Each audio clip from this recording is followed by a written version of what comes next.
안녕하세요 여러분. 오늘은 우리가 사랑하는 과일 사과에 대해 이야기해 보려고 해요. 하루에 사과 하나이면 의사가 필요 없다 라는 속담 한 번쯤 들어보셨죠? 이 말 그냥 옛날 이야기가 아니에요.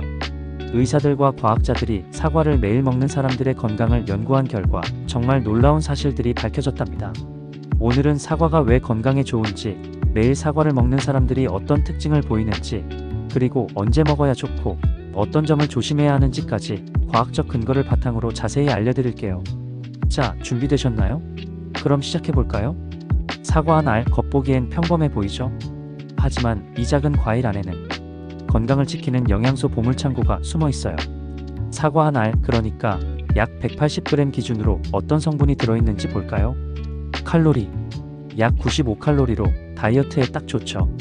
식이섬유, 약 4g, 하루 권장량의 15% 정도예요. 비타민C, 면역력에 도움되는 약 14mg, 항산화 물질, 퀘르세틴, 카테킨 같은 플라보노이드가 풍부해요. 칼륨, 혈압 조절에 좋은 약 195mg. 이 성분들이 우리 몸에 어떤 도움을 주는지 하나씩 자세히 알아볼게요. 사과를 먹고 나면 속이 편해지는 느낌 받아보신 적 있나요? 그건 사과에 든 식이섬유, 특히 펙틴 덕분이에요. 펙틴은 수용성 식이섬유로 장내 유익한 미생물을 키우는데 큰 역할을 해요. 2019년 프런티지 인 마이크로바이알러지에 실린 연구에 따르면 펙틴은 장내 염증을 줄이고 유익한 미생물, 예를 들어 비피도박테리움을 늘리는데 효과적이라고 해요. 게다가 펙틴은 콜레스테롤 수치도 낮춰줘요. 2020년 저널 오브 펑크셔널 푸드 연구에서는 매일 사과를 먹은 사람들이 8주 만에 LDL, 그러니까 나쁜 콜레스테롤이 5에서 10% 줄었다고 나왔어요. 콜레스테롤이 낮아지면 심장병 위험이 줄어드는 거 아시죠? 그러니까 사과 한 알로 장도 튼튼해지고 심장 건강도 챙길 수 있다니 정말 대단하지 않나요? 껍질에 식이섬유가 더 많으니 깨끗이 씻어서 껍질째 드세요. 사과가 왜 항산화 과일로 불리는지 아시나요? 사과에는 퀘르세틴, 카테킨, 클로로제닉산 같은 항산화 물질이 가득해요. 이 성분들은 우리 몸에서 활성산소를 잡아줘요. 활성산소는 세포를 손상시켜 노화와 질병을 일으키는 주범이죠. 2017년 누트리언츠 저널에 따르면 퀘르세틴은 염증을 억제하고 암세포 성장을 막는 데 도움을 줄 수 있다고 해요. 또 사과의 항산화 물질은 뇌 건강에도 좋아요. 2021년 어메리컨 저널 오브 클리니컬 누트리션 연구에서는 사과를 꾸준히 먹은 사람들이 알츠하이머 같은 신경퇴행성 질환 위험이 낮아졌다고 나왔어요. 쉽게 말해 사과는 우리 몸의 청소부 같은 존재예요. 세포를 망가뜨리는 나쁜 물질을 쓸어내고 뇌까지 지켜주는 거죠. 사과에는 칼륨과 비타민C도 제법 들어있어요. 칼륨은 혈압을 안정시키는 데 도움을 줘요. 2018년 하이퍼텐션 저널에 따르면 칼륨 섭취가 늘어나면 고혈압 환자의 혈압이 평균 4에서 5mm 머큐리 낮아졌다고 해요. 사과 한 알로 하루 칼륨 권장량을 다 채울 순 없지만 꾸준히 먹으면 분명 도움이 되죠. 비타민C는 면역력의 핵심이에요. 감기 예방은 물론 피부 건강에도 좋아요. 사과의 비타민C는 다른 과일만큼 많진 않지만 매일 먹으면 쌓여서 몸을 튼튼하게 해줍니다. 매일 사과를 먹는 사람들은 어떤 특징을 가질까요? 과학적 연구와 실제 사례를 바탕으로 5가지 특징을 자세히 알려드릴게요. 첫 번째, 사과를 매일 먹는 사람들은 심장 건강이 정말 좋아요. 앞서 말씀드린 펙틴과 항산화 물질 덕분에 사과는 심혈관 질환 위험을 낮춰줍니다. 2019년 더 랜셋에 실린 대규모 연구에서는 매일 과일을 먹는 사람들이 심장병으로 인한 사망 위험이 25에서 30% 낮아졌다고 나왔어요. 특히 사과는 펙틴이 콜레스테롤을 낮추고 퀘르세틴이 혈관 염증을 줄여서 심장을 튼튼하게 해줘요. 심장 건강을 챙기고 싶다면 오늘부터 사과 한 알 어때요? 간단하지만 효과는 확실하답니다. 두 번째, 변비나 소화불량으로 고생해 본 적 있으신가요? 사과를 매일 먹는 사람들은 이런 걱정이 적어요. 사과의 펙틴은 장내 미생물의 먹이가 돼서 장내 환경을 건강하게 만들어줍니다. 2020년 것 마이크로브즈 연구에 따르면 펙틴이 풍부한 식단을 먹은 사람들은 장내 유익균, 특히 비피도박테리움이 늘어나고 유해균은 줄어들었다고 해요. 또 사과의 식이섬유는 변을 부드럽게 해서 배변 활동을 원활하게 해줘요. 특히 아침에 사과를 먹으면 하루 종일 장이 편안해질 거예요. 껍질째 먹는 걸 잊지 마세요. 다이어트 중이시라면 사과가 최고의 친구가 될 거예요. 세 번째, 사과를 매일 먹는 사람들은 체중 관리에 성공할 가능성이 높아요. 왜냐? 사과는 칼로리가 낮고 포만감은 크거든요. 2018년 누트리션 저널 연구에서는 사과를 간식으로 먹은 사람들이 고칼로리 간식, 예를 들어 쿠키나 초콜릿을 먹은 사람들보다 하루 섭취 칼로리가 200칼로리 정도 낮았다고 나왔어요. 또 팩틴은 혈당 조절에도 도움을 줘서 갑작스러운 허기를 줄여줍니다. 사과 한 알로 포만감도 챙기고 다이어트도 성공할 수 있다니 이 얼마나 매력적인 과일인가요? 네 번째, 사과를 매일 먹는 사람들은 피부도 남달라요. 사과의 항산화 물질과 비타민C는 피부 노화를 늦추고 맑은 피부를 유지하는 데 도움을 줍니다. 2021년 저널 오브 카즈메틱 더머탈러지 연구에 따르면 항산화 물질이 풍부한 식단, 특히 사과 같은 과일을 먹은 사람들은 피부의 콜라겐 생성이 늘어나고 주름이 덜 생겼다고 해요. 또 사과의 수분 함량 약 85%는 피부에 수분을 공급해줘요.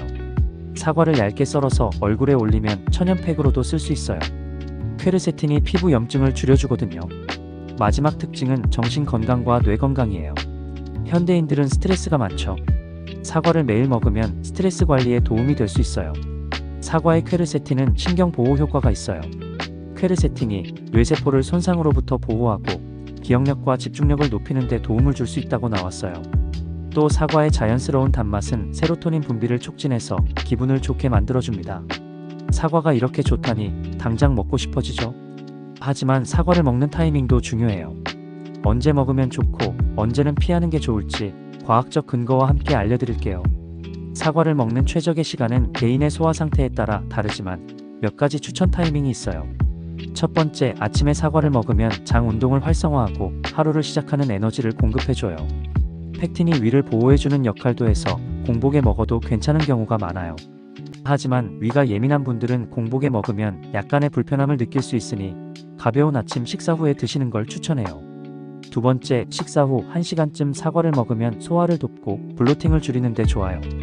2019년 누트리언츠 연구에 따르면 식이섬유가 풍부한 간식을 식사 후에 먹으면 소화가 더 원활해진다고 해요. 세 번째, 간식은 오전 10시나 오후 3시쯤 사과를 먹으면 허기를 달래고 포만감을 유지하는 데 최고예요. 칼로리가 낮아서 다이어트 중에도 부담 없죠. 사과는 대부분 시간에 먹어도 괜찮지만 피하는 게 좋은 타이밍도 있어요. 밤늦게 사과를 먹으면 소화가 느려져서 속이 더부룩하거나 잠을 방해할 수 있어요. 특히 사과의 섬유질과 자연당은 소화에 시간이 걸릴 수 있죠. 2017년 저널 오브 클리니컬 슬리프 메더선 연구에 따르면 취침 전 고섬유질 음식은 소화 과정 때문에 수면의 질을 떨어뜨릴 수 있다고 해요. 또한 아유르베다 같은 전통 의학에서는 공복에 사과를 먹으면 블로팅이나 위 자극을 유발할 수 있다고 보기도 해요. 현대 영양학에서는 큰 문제 없다고 하지만 위궤양이나 위산 과다증이 있는 분들은 공복에 사과를 피하는 게 좋습니다. 혹시 밤늦게 사과 먹고 속이 더부룩했던 적 있으신가요? 그럼 저녁 7시 이후로는 사과를 피해보세요. 훨씬 편안해질 거예요. 공복에 사과를 먹는 게 좋은지 나쁜지에 대한 의견은 좀 엇갈려요. 일부 영양학자들은 공복에 사과를 먹으면 팩틴이 위를 보호하고 장 운동을 활성화한다고 봐요. 특히 아침 공복에 사과를 먹으면 신진대사를 깨우는 데 좋다고 하죠. 그러나 반대 의견도 있어요. 아유르베다에서는 공복에 사과 같은 산성 과일을 먹으면 위점막을 자극할 수 있다고 경고해요. 특히 위가 약한 사람들은 불편함을 느낄 수 있죠. 결론은 자신의 몸 상태를 잘 체크해보는 거예요. 공복에 사과를 먹고 속이 편하다면 괜찮지만 약간의 불편함이 있다면 아침 식사 후 30분에서 1시간 뒤에 드셔보세요. 사과를 더 효과적으로 먹는 방법 궁금하시죠? 몇 가지 팁을 알려드릴게요. 이 방법들로 사과의 건강 효과를 100% 누려보세요. 사과의 항산화 물질과 식이섬유는 대부분 껍질에 몰려 있어요. 2019년 푸드 케머스트리 연구에 따르면 사과 껍질에는 퀘르세틴이 알맹이보다 3배에서 5배 많다고 해요. 꼭 깨끗이 씻어서 껍질째 드세요. 사과만 먹기 심심하다면 다른 건강식품과 함께 드셔보세요. 사과를 굽거나 잼으로 만들면 맛은 좋아도 비타민C와 일부 항산화 물질이 손실될 수 있어요. 가능하면 생으로 먹는 걸 추천합니다. 사과는 누구나 먹기 좋은 과일이지만 조심해야 할 점도 있어요. 특히 특정 건강 상태가 있는 분들은 더 주의해야 하고 잘못 먹으면 부작용도 있을 수 있죠. 어떤 점을 조심해야 하는지 자세히 알려드릴게요. 사과 알레르기. 드물지만 사과 알레르기가 있는 분들이 있어요. 특히 구강 알레르기 증후군이 있는 경우 생사과를 먹으면 입안이 가렵거나 부어오를 수 있어요. 이는 버드나무 꽃가루 알레르기와 관련이 많아요. 2020년 엘러지 저널에 따르면 사과 알레르기 환자는 익힌 사과를 먹으면 증상이 줄어들 수 있다고 해요. 증상이 있다면 즉시 의사와 상담하세요. 또한 사과는 과당과 소르비톨이 높아서 포드맵이 많은 음식이에요. 과민성 대장 증후군 환자는 사과를 먹으면 블로팅, 가스, 설사를 경험할 수 있어요. 마네시 유너버서티의 포드맵 시기 가이드에서는 소량의 그린 사과를 저 포드맵으로 추천하지만 레드 사과는 피하라고 해요. 그리고 당뇨병 환자는 사과의 섬유질은 혈당을 천천히 올리지만 자연당이 포함돼 있어서 당뇨병 환자는 섭취량을 조절해야 해요. 하루 한 2개가 적당합니다. 위궤양이나 위산 과다증이 있는 분들은 사과의 산성과 섬유질 때문에 불편함을 느낄 수 있어요. 특히 공복에 먹으면 위 자극이 심해질 수 있죠. 혹시 사과를 먹고 속이 불편했던 적이 있다면 위에 해당되는지 체크해 보세요. 몸에 맞게 먹는 게 가장 중요하니까요. 사과는 건강에 좋지만 잘못 먹거나 과다 섭취하면 부작용이 있을 수 있어요. 사과의 산성은 치아 에나멜을 손상시킬 수 있어요. 2018년 저널 오브 덴티스트리 연구에 따르면 산성 과일을 자주 먹으면 치아 마모 위험이 높아진다고 해요. 사과를 먹은 후 물로 입을 헹구거나 30분 뒤에 양치하는 게 좋아요. 사과를 너무 많이 먹으면 섬유질과 과당 때문에 블로팅이나 설사를 유발할 수 있어요. 특히 과민성 대장 증후군 환자는 하루 1개 이하로 제한하는 게 좋습니다. 2021년 인바이런멘털 헬스 퍼스펙티브즈 연구에 따르면 사과는 농약 잔류량이 높은 과일 중 하나라고 해요. 베이킹소다 물에 1에서 2분 담갔다가 흐르는 물로 꼼꼼히 씻으세요. 사과는 건강에 좋지만 내 몸 상태에 맞게 먹는 게 중요해요. 특히 알레르기나 소화 문제가 있다면 의사와 상담하는 걸 잊지 마세요. 여러분, 오늘 사과에 대해 정말 많이 알아봤죠? 심장 건강, 장 건강, 체중 관리, 맑은 피부, 뇌 건강까지 사과 한 알이 이렇게 큰 변화를 만들 수 있다니 놀랍지 않나요? 아침이나 간식 시간에 사과를 챙겨 먹고 껍질째 먹는 것도 잊지 마세요. 하지만 알레르기나 소화 문제가 있다면 조심해야 한다는 점 기억해 주세요. 오늘부터 하루에 사과 한 알, 작은 습관으로 건강을 챙겨보세요. 이 영상이 도움이 됐다면 좋아요와 구독 부탁드릴게요. 궁금한 점이나 더 알고 싶은 주제가 있다면 댓글로 남겨주세요. 다음 영상에서 또 만나요. 안녕히 계세요.